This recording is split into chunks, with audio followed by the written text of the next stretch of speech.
Perfect foundation चुनना किसी कला से कम नहीं है।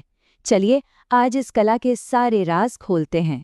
ये बहुत लोगों के साथ होता है कि फाउंडेशन लगाने के कुछ ही देर बाद वो या तो ग्रे पड़ जाता है या फिर चेहरे पर बहुत ज्यादा सफेद दिखने लगता है, एकदम मास्क जैसा। पर फिक्र की कोई बात नहीं, आज हम इसी पहेली को सुलझाने वाले हैं। तो ये रहा हमारा आज का रोड मैप। हम समझेंगे कि परफेक्ट शेड ढूंढने में क्या मुश्किल आती है, अंडरटोन को एक नए नज़रिए से देखेंगे, स्किन टाइप को समझेंगे, स्वॉच करने की सही कला सीखेंगे और आखिर में मिक्सिंग की मास्टरी करेंगे। चलिए सबसे पहले उस सबसे आम सलाह की बात करते हैं जो असल में ज्यादातर लोगों को गुमराह कर देती है। ये तो हम सब ने सुना होगा कि अपनी अंडरटोन जानने के लिए कलाई की नसों का रंग देखो। हरी नसें मतलब वार्म अंडरटोन और नीली या बैंगनी मतलब कूल। अब ये देखिए, यहीं पर ये थ्योरी फेल हो जाती है।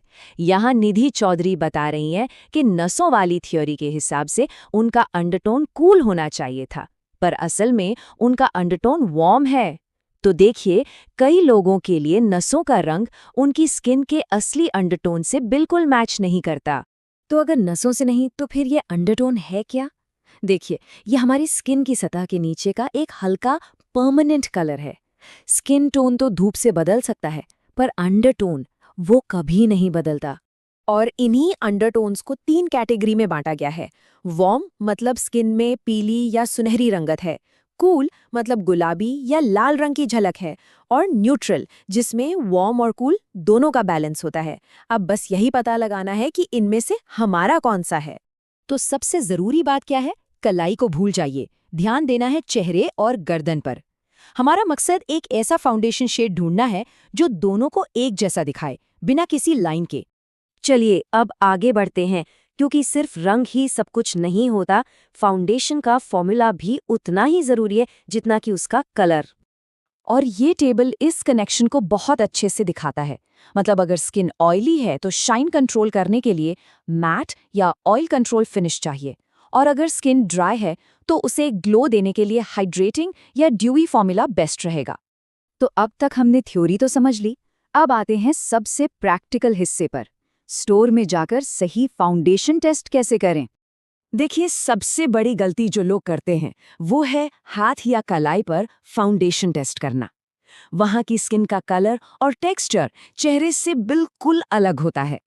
सही तरीका है फाउंडेशन को सीधे जॉ लाइन पर लगाना, थोड़ा सा गर्दन की तरफ खींचते हुए। तो ये रहे वो 5 स्टेप्स जो एक महंगा सौदा करने से बचा सकते हैं। सबसे पहले 3 शेड्स चुनें जो आपको सबसे करीबी लगे, फिर उन्हें अपनी जॉ लाइन पर वर्टिकल लाइन में लगाएं। हल्का सा ब्लेंड करके देखें कि वो स्किन में कैसे मिल रहे हैं। अब ये ज़रूरी है, कम से कम 15 मिनट रुकें। फाउंडेशन सूखने पर ऑक्सीडाइज हो सकता है, मतलब उसका कलर थोड़ा गहरा हो सकता है। और आखिर में दुकान से बाहर निकलकर नेचुरल लाइट में देखें, जो शेड स्किन में गायब हो जाए, बस वही है आपका परफेक्ट मैच। अब उन लोगों के लिए जिनकी स्किन टोन ऐसी है कि उन्हें रेडीमेड परफेक्ट मैच मिलता ही नहीं, उनके लिए एक प्रोफेशनल टेक्निक है जो इसका पक्का सल्यूशन है। एक बात सोचिए, दुनिया में हजारों तरह के स्किन टोन हैं, तो क्या कुछ दर्जन शेड्स सबके लिए परफेक्ट मैच हो सकते हैं? इसका सीधा सा जवाब है नहीं हो सकते। एक परफेक्ट बॉटल मिलने का आइडिया सच कहूं तो ज्यादातर लोगों के लिए एक मिथक ही है। तो इसका हल क्या है? कस्टमाइजेशन यानी मिक्सिंग। फाउंडेशन मिक्स करने से आप सिर्फ शेड ही नहीं बल्कि उसके टेक्सचर और फिनिश को भी अपनी ज़रूरत के हिसाब से बदल सकते हैं। मान लीजिए अंडरटोन ठीक करना है, या मौसम के हिसाब से शेड एडजस्ट करना है, या फिर गलत शेड खरीद लिया है, मिक्सिंग सब ठीक कर सकता है।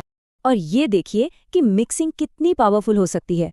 मान लीजिए एक फाउंडेशन का शेड तो सही है पर अंडरटोन गलत है, जिसकी वजह से चेहरा ऐशी या ग्रे लग रहा है। इसका सल्यूशन? बस एक बूंद वार्म यानी पीले टोन वाले फाउंडेशन की मिलाएं। ये उस ग्रेनेस को काट देगा और आपको एक परफेक्ट कस्टम मैच मिल जाएगा। तो सबसे जरूरी बात क्या निकल कर आती है? ये 3 स्टेप फॉर्मूला। अंडरटोन को समझें, अपनी स्किन टाइप को जानें और हमेशा जॉ लाइन पर सही तरीके से टेस्ट करें। तो आखिर में एक सवाल, असली मकसद क्या है? एक परफेक्ट फाउंडेशन ढूंढना या फिर उसे बनाना सीखना? इस जानकारी के साथ अब कंट्रोल आपके हाथ में है।